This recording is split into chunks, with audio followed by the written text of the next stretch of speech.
samalla mulle ei anneta palkkatöitä, niin sitten on aina että hemmetti, miten päin pitäisi olla.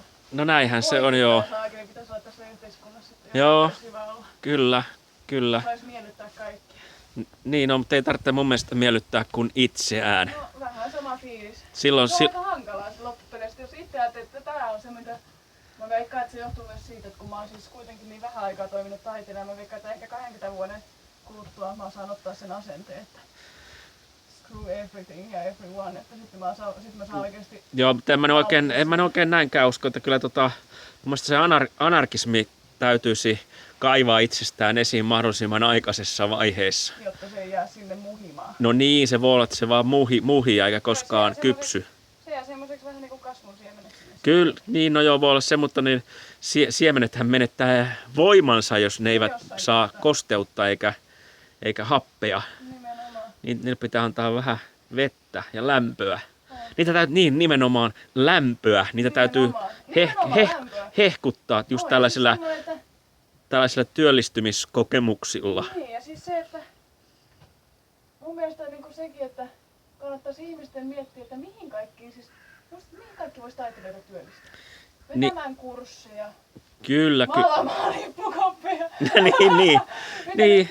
Että vois vähän niinku, vois ymmärtää, että taiteilijat niinku, ja ymmärtää kuitenkin se, että taiteilijat voi tehdä monenlaista työtä. Kyllä, niin kuin muutkin ihmiset. Niin. Se on se, mikä niinku monelta, että täällä on mulla ollut kiva, koska mä oon huomannut sen, että täällä arvostetaan sitä, että mä olen ensisijaisesti taiteilija. Niin, kyllä.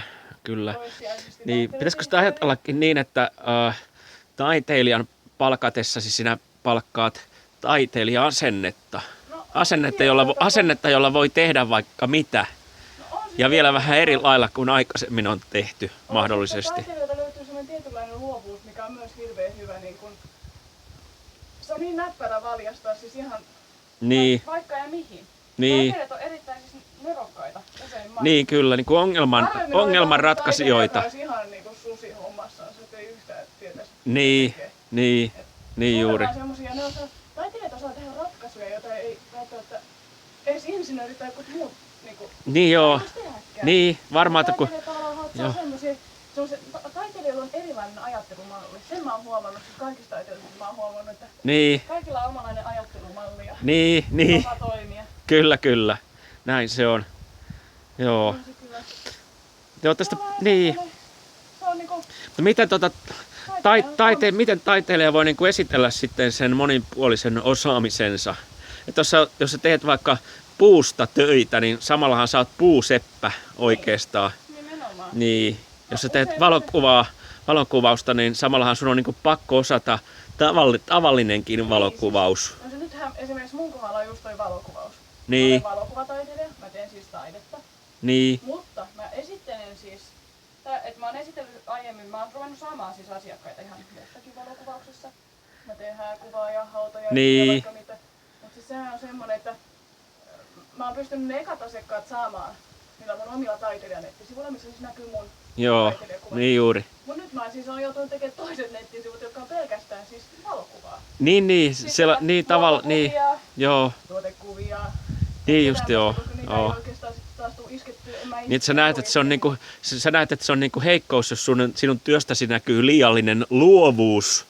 Säikähtääkö ihmiset sitä, jos ne ajattelee, että jos sitä tilataan joku normaali torso-valokuva, niin kuin tällainen passikuva, niin sä lisääkin siihen jotain omia virityksiä. Pelkääkö ihmiset sellaista? No, mä en sano sitä pelkää, mutta musta tuntuu, että mun taidekuvista, jos tuntee mut, niin pystyy näkemään sen mun kuvaustyylin. Että miten minä näen asioita. Niin. Mutta kyllä mä oon huomannut, että moni niinku haluaa. Että esimerkiksi minulla on hääkuva, niin nyt hääkuvaus tulossa. Niin. Siis kiitoksia. Erinomainen